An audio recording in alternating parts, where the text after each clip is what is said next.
My name's Dave Denniston. I'm the curator or the provider or the head party with the 4th of July celebration here in Manchester on my property. Give you kind of an idea of what and how it started. Probably 30 years ago, my brother and I started fireworks together to make the community have something to enjoy, as well as ourselves, of course.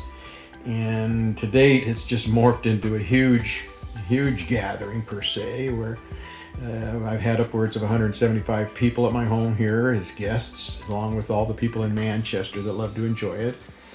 But it's over the years, it's kind of changed. Whereas it started as a 4th of July celebration, family style, has changed quite a bit over the years. We've added multi things and improved various things, and I'll go into each one of those for you.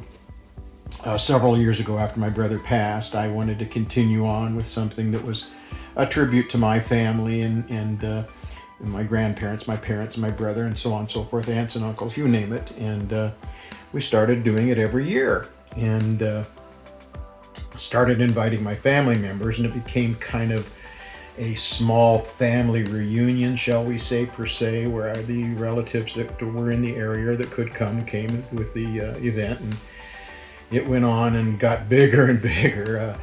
We finally now, to this point, have morphed from igniting fireworks with a match or a stick to it's computerized. It's all done by fuse. Nobody is down near the firework to get hurt. We set all the fireworks up on boards, and they're all wired into a computer where it's just a push button to go.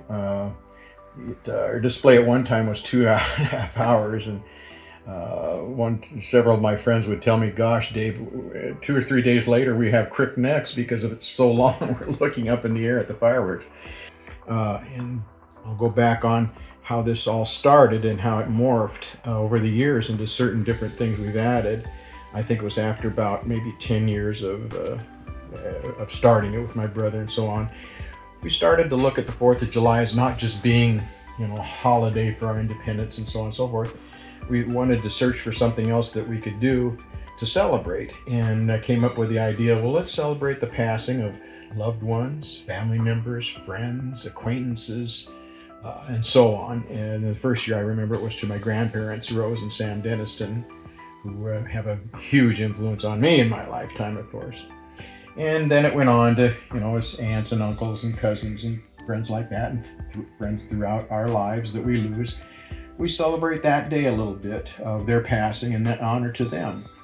Well, after about the 10th year we put that in, then we started to program it with music to go along with the fireworks, and for Chris to kind of be a conductor per se of what firework went up with the certain songs that were being played, and we tried to tie that in.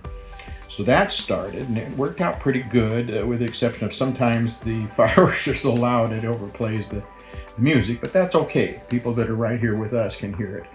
So we thought, well, what could we add to that part of it? Well, we got a device that we can now play that musical score over a machine that will tie into an FM station, and then we'll broadcast it, simulcast with our fireworks show to the music. And of course, the music every year, I've kind of been the person that handles that. I do love music, and I try to tie the songs that I select that are good with a firework or with a beautiful display or something of that nature as best as possible. In fact, I work on that probably 200 days out of the year. I'll change things and so on. But anyway, we added that, and it seemed to work well. And here just recently, we've had another development into our program where we'll take rice paper, and generally I'll go up the day of the Kiddies Parade that we have on the 4th of July prior to the celebration here in Manchester. And I'll have people come and sign on that sheet of rice paper a prayer, a wish, a thought, a desire, whatever. And I'll let them write it down. I ask that they crumple it up. I don't want to see what it is. I have no idea what they put on there. And each one of those are individually loaded into shells. So as that shell goes up, their wish, their dream, their thought, their prayer blows up. I picked that up from an Indian tradition, not an Indian, I should say, indigenous Indian type traditions, and various other countries do similar type things. And I thought that'd be pretty cool, and it's started to really go crazy. I mean, I've got last year, I think it was upwards of 150 people that wrote out various things to put in there, and every year it seems like people get more in tune to it. We've tried to create this tradition for the town of Manchester. It's kind of moved on, from my family, shall we say, enjoyment to the community. This is something that we take pride in every year to do. We get a big crowd down here, not only the people at my property, but the parks and all up and down the beach. There's a huge turnout, which is kind of nice. It makes you feel good. And then another thing here, I forgot something here I wanted to talk about as well, is there's a lot of people that have pets. They don't like fireworks, or, have whatever feelings about it. And in order to try to work with those people and cooperate and come to common ground, I persuaded numbers of them that were kind of dead set against fireworks to at least accept it when we do it. Because what I did is I told them that I would light off my fireworks probably starting about 9:30 and going no longer than 11 o'clock at night. That I promised them there will be not another firework shot off of my property after 11 o'clock.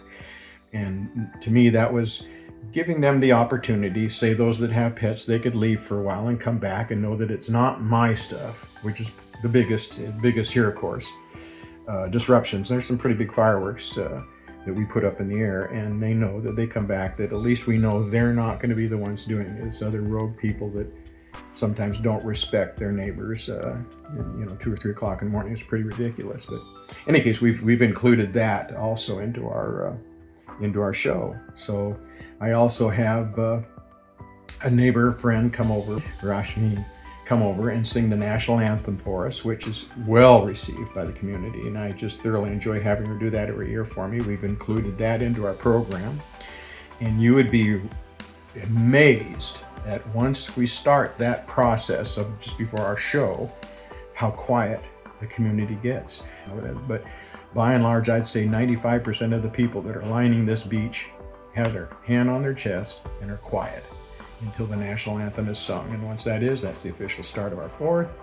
And we go on and start our display, usually about 5 minutes after that. So once again, this is something that started with my brother and I just kind of doing things. We loved fireworks, and it just morphed into now this community event.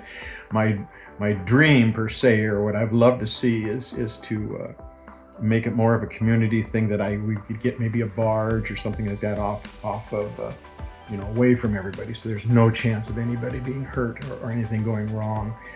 But costs prevent us from doing that at this point. But and I can't take donations, because if I do that, then it becomes something that I have to have licensed and insurance. So I keep it private by myself, and that's probably the reason I do it here. Someday it'll probably end, unfortunately. All good things come to an end. But I hope at least the thought, or people will remember, continued on in certain ways after we end as the Dennistons, as it being ours, ends. So that's really about it.